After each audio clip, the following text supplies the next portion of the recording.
Hey, how's it going? Carlo here from AYCB, and today I'm going to be teaching you how to play Beyond the Sun. So this is a space game set about 200 years from now, around 2240, and the basic premise is that humanity is on the brink of extinction and planet Earth is dying out, so the factions left on Earth are having to leave and go seek a new home among the stars. So we're obviously going to be competing against each other in a sort of interstellar battle for supremacy. So stick around and let me show you how to play.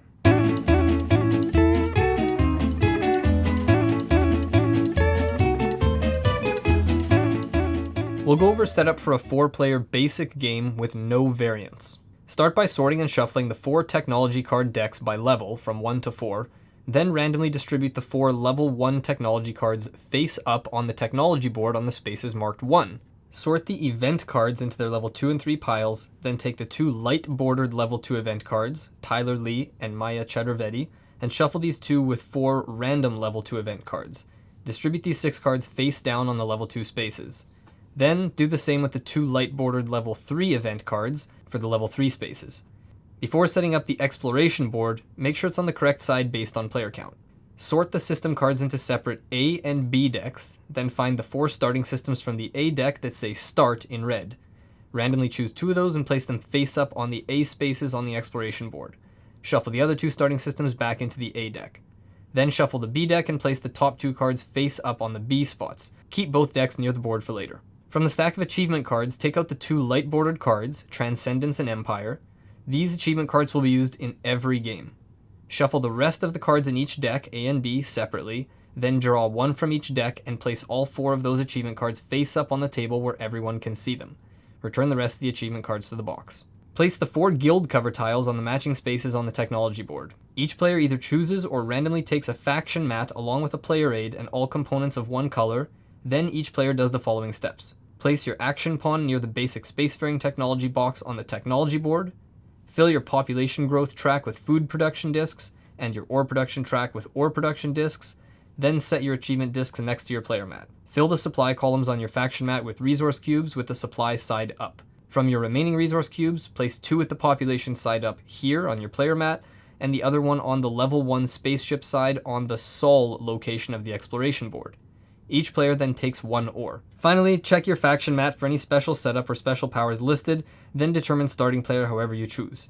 The rulebook suggests the most recent player in space, which should be pretty easy to figure out, and now you're ready to go. So before we look at the turn structure and everything else, I just want to point out a couple things to give you some context and a bit more of an overview of what you're doing in the game. The technology board is the main board where players place their action pawn to take actions each turn.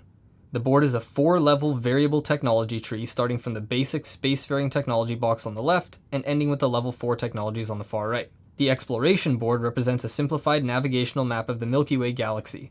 More on this later, but for now just know that this is where players will be jumping through hyperspace with their spaceships, fighting to control and eventually colonize systems. Your faction mat manages your economy through the game's 2 main resources, population and ore, seen on the bottom half. As these production discs leave your mat throughout the game, you'll increase your production capabilities. These supply cubes here will turn into either population or spaceships from level 1 to 4. The automation track up top represents permanent upgrades to your production. Note that when supply cubes or discs leave your mat, they always leave from left to right, and whenever they're added back, they're always added from right to left.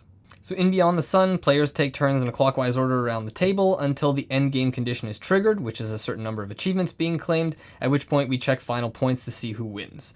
So a player's turn consists of 3 phases. First the action phase, then the production phase, and then the achievement phase. To take an action, move your action pawn and place it on an action space with a gray hexagon on the technology board, and then take the action listed.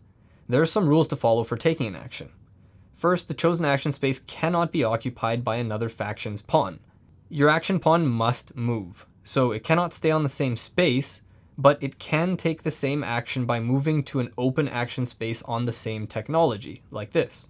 For level 1 and up, the player must have already researched the matching technology indicated by having one of their faction's population cubes in this box to the left of the technology.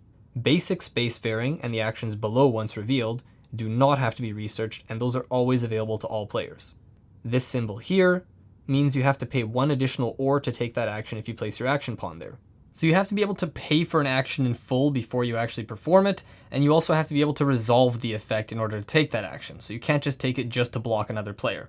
So we're going to look at some of the basic spacefaring actions now, and then the rest of the actions and iconography will come up as we go over the rest of the rules. The first space here means use 1 population cube from your player mat to research a level 1 technology. The second space here costs 2 ore to execute. Spend that 2 ore and then use a population to research a level 2 technology. We'll go over research in detail shortly. The third space first has an optional effect to convert 1 population into a level 1 spaceship. If the player wishes to do this, they must do this part first. Then jump 2, which takes place on the exploration board. We're going to cover hyperspace jumps near the end. The fourth and final space on basic spacefaring can hold any number of action pawns, and the action converts 1 of your supply cubes from the leftmost space to a population. Then you also gain 1 ore. Now for the production phase, you must choose one of the following options as shown on your faction mat: population growth, ore production, or resource trade. Remember, this is after the action phase, so these do not require the use of your action pawn. Population growth. For the number of symbols that are not covered by food production discs, including the leftmost circle, which is always uncovered, you take 1 supply cube from the corresponding lettered supply column above it, flip it over to the population side, and place it here on your faction mat. For example, based on your starting setup, population growth would only turn 1 supply cube from supply column A into 1 population, because only this one icon is revealed, which says A1. However, in this example, each of these symbols shows that you would convert 1 supply cube from each of the columns A, B, and C, but since there are no supply cubes left in column A, you would only end up converting 2 total cubes, 1 each from B and C. Ore production. Similar to population growth, but much more straightforward. You simply gain 1 ore for each of these symbols revealed. Resource trade. Here you have 3 options which are indicated here. You can make as many of these trades as you wish and in any combination. The first option is to pay 3 ore to convert a supply cube into a population, regardless of the number of food production discs on your production track. The second option is to decommission a spaceship. Pay 1 ore to take any one of your spaceships, regardless of its level, from anywhere in play and convert it to a population cube. The third option is converting population to ore. You simply return a population to the rightmost supply column, supply cube side up, and you gain 1 ore. Note, in the very rare case that you run out of supply cubes, you cannot trade for any more population. The third and final phase of a turn is the achievement phase, where basically if you've met any of the requirements on any of the 4 achievements here, you must place one of your discs on one of them. Even if you've met multiple conditions, you can only place it on one, and you can't choose to forego that to delay the end of the game. To claim an achievement, place your disc on the leftmost space on the card. Each slot can only hold 1 disc, and each card may only hold 1 disc of each color. When all spaces on a card are full, that achievement can no longer be claimed. Achievement discs can never be removed or moved elsewhere. Even if the achievement condition stops being active, if you've already claimed it, your disc cannot be removed later. And remember that you can only ever claim an achievement on your turn, even if you end up meeting the condition on someone else's turn as a result of their actions.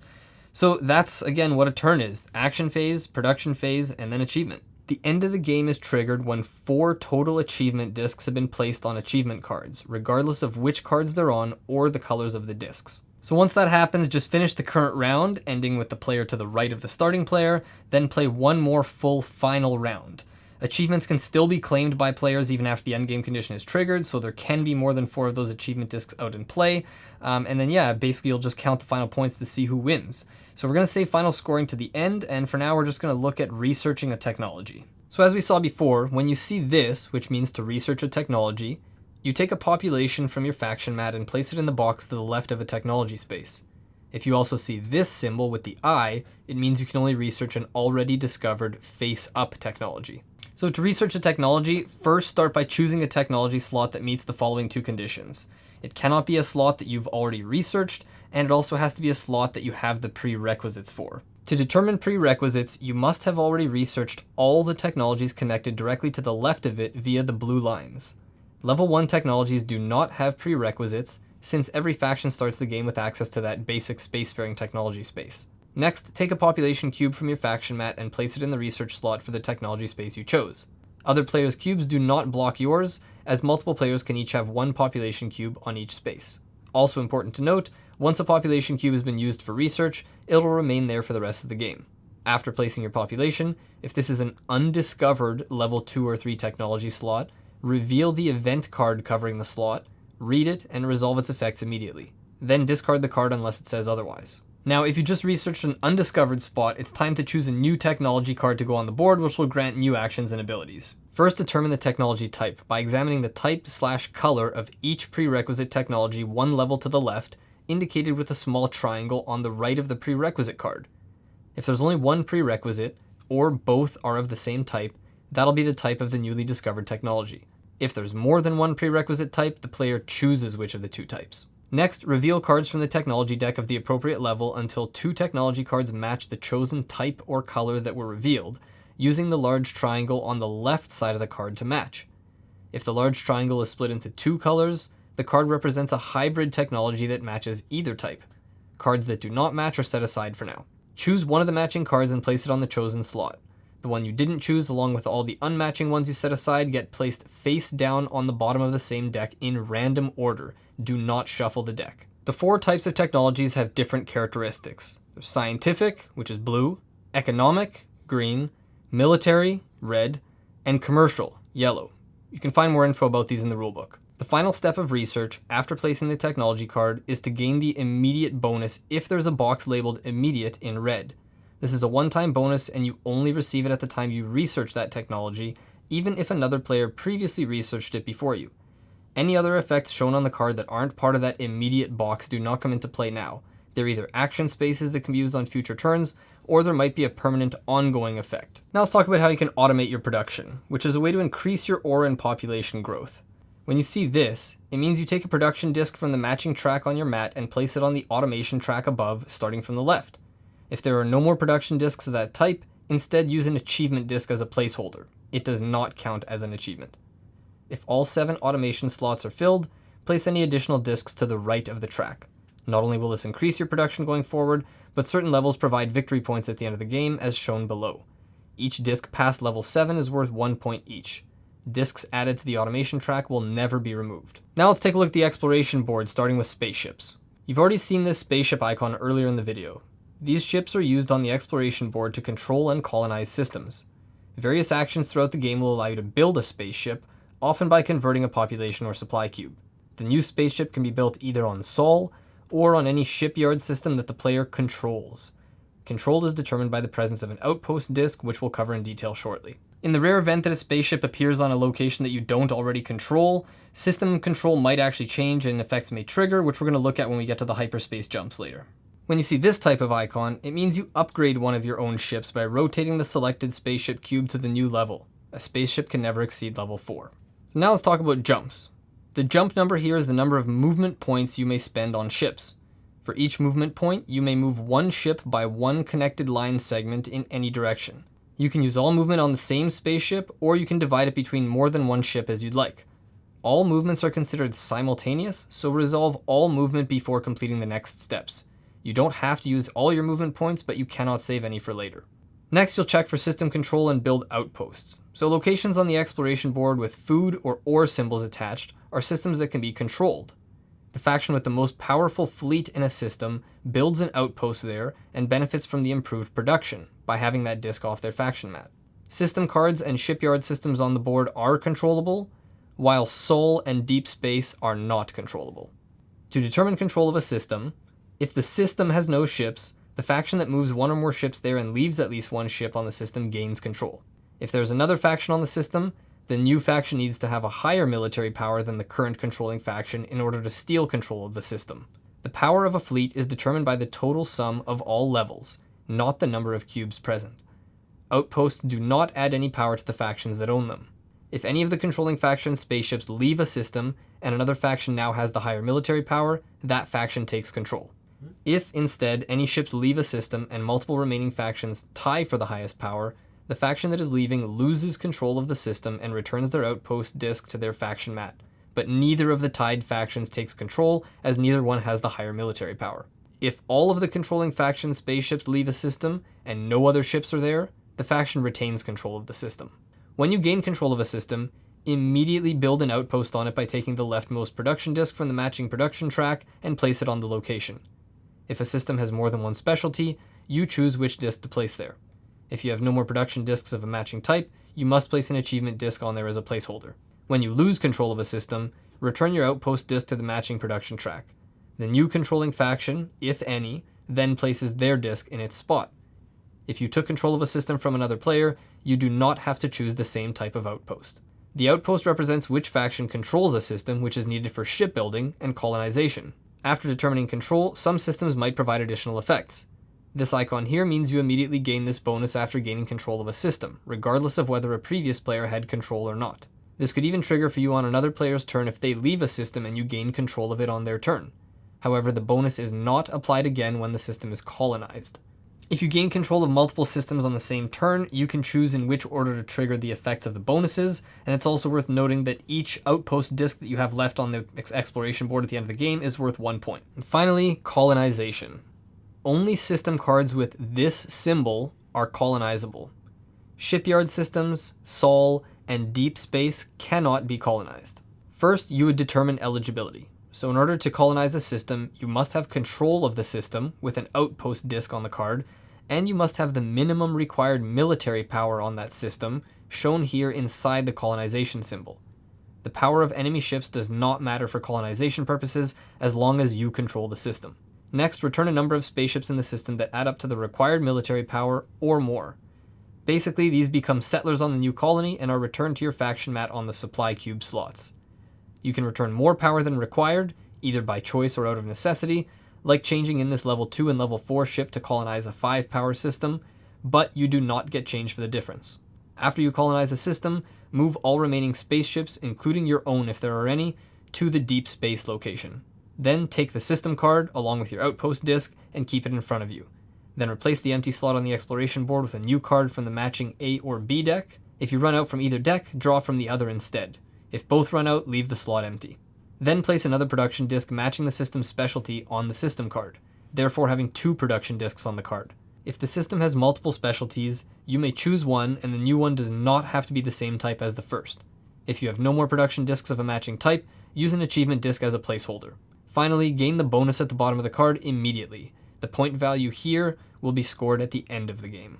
That's actually almost all the rules already. There's just a couple more things we have to get to right before final scoring. The first is that generally speaking, as a rule in this game, if there's a cost for something, you have to pay it in full and resolve the effect fully, unless the card specifies otherwise with an optional or a you may or whatnot. The other thing is if ever you have to convert supply cubes into something and you don't have enough supply cubes left, you can instead substitute population cubes for that. Otherwise, we've gone over almost all the iconography there is. There's a couple cards we obviously haven't seen, but most of this stuff is self-explanatory or can be found in the rulebook.